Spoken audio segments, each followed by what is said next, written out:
It was a showdown that had everyone on the edge of their seats. Game 4 of the NBA playoffs between the Indiana Pacers and the Cleveland Cavaliers. The Cavs were looking to bounce back, but the Pacers came out with a fire that Cleveland couldn't extinguish. Tyrese Haliburton, Myles Turner, and Pascal Siakam led the charge, and they made sure to leave their mark. Was this the moment Indiana stunned the Cavs and sealed their spot in the next round? Or could Cleveland muster up a fight to keep their playoff hopes alive? Let's break it down, quarter by quarter. Don't forget to subscribe to Basketball Insider USA. Your support helps us continue bringing you the most in-depth and detailed basketball breakdowns. The game tipped off, and right from the start, Indiana wasted no time setting the tone. From the opening possession, they attacked the Cleveland Cavaliers' defense with incredible speed and precision. Tyrese Haliburton, who has been playing at an elite level all series, was in complete control, making lightning-fast decisions with the ball. His ability to read the defense and find the open man was on full display, whether it was a pinpoint pass to Myles Turner for a dunk or a quick dish to Obi Toppin for a wide-open three. The Pacers' offense was moving like a well-oiled machine, fluid, efficient, and dangerous. On the other side, Cleveland appeared a bit sluggish. Darius Garland, who had been excellent throughout the postseason, was struggling to find his rhythm. He missed a few early jumpers and had a couple of forced passes that led to turnovers. The Pacers' defense was all over him, constantly pressuring Garland, making every inch of space feel like a battle. Even with Donovan Mitchell being his usual scoring machine, the Cavs couldn't seem to get into their offensive flow. Indiana's defense had been relentless, especially in the paint. Myles Turner was a towering presence, not only blocking shots but also altering Cleveland's offensive sets.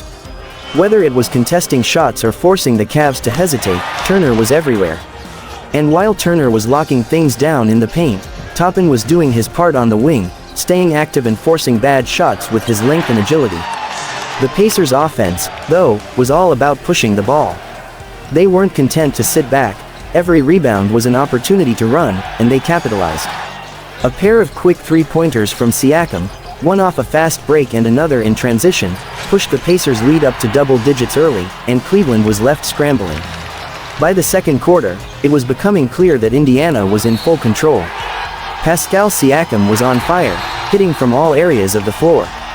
He wasn't just taking jump shots, he was attacking the rim with a vengeance, cutting past defenders and finishing in traffic. The Cavs simply had no answer for him. When Haliburton was on the floor, the offense flowed effortlessly. His court vision was unmatched, hitting Turner on a slick alley-oop and threading a needle to Aaron Nesmith in the corner for a catch-and-shoot three. It wasn't just scoring, the Pacers were executing with precision, using every possession to wear down the Cavs. The Cavaliers were visibly frustrated. With Mitchell's scoring ability missing in the second quarter, Garland was forced into hero ball mode, trying to create offense on his own. He hit a few contested shots, but nothing came easy.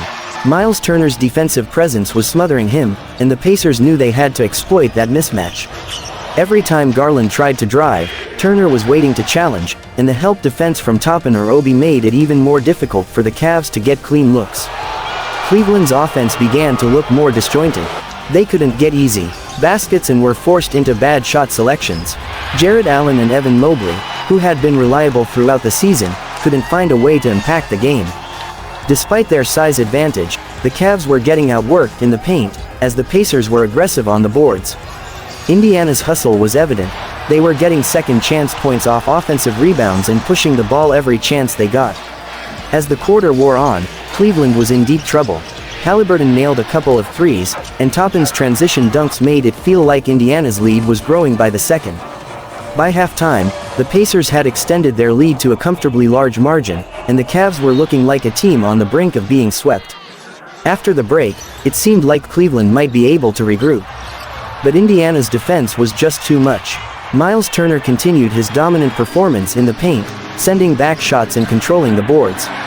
Tyrese Haliburton's presence was felt everywhere.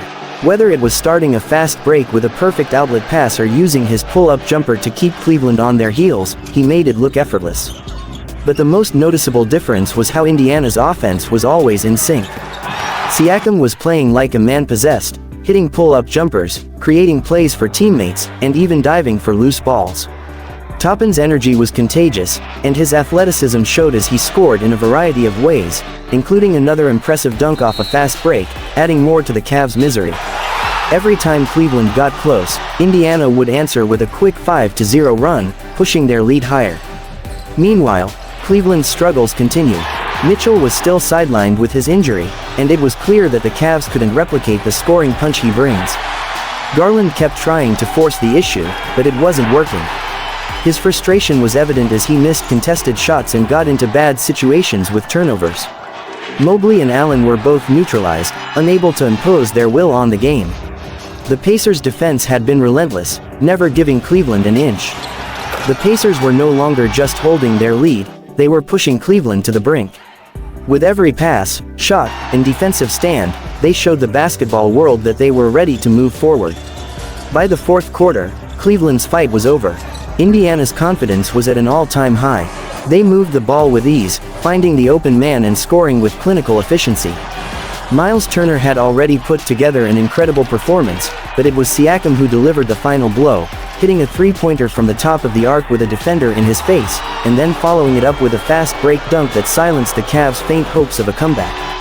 Tyrese Haliburton wasn't scoring as much in the final period, but his playmaking continued to shine. He set up Aaron Nesmith for another wide-open three, and the lead was unassailable. The Pacers, now in full control, closed out the game with style and composure. For Cleveland, the game was a reminder of just how much they depend on Mitchell scoring. Without him, the Cavaliers had no answer to Indiana's defense, and no one could get into a rhythm. Indiana's defense, on the other hand, was as tight as it's been all season. By the final buzzer, the Pacers had a commanding victory, sending a statement that they weren't just here to play, they were here to advance. Indiana Pacers came out with an incredible display of dominance, taking down the Cleveland Cavaliers in Game 4 with a near-perfect performance. Tyrese Haliburton, Myles Turner, and Pascal Siakam led the charge in what was a statement win. But for Cleveland, it's back to the drawing board. Can they bounce back in Game 5, or will the Pacers finish them off? Stay tuned to Basketball Insider USA for the latest updates and in-depth analysis. Subscribe to support us. We couldn't do this without you.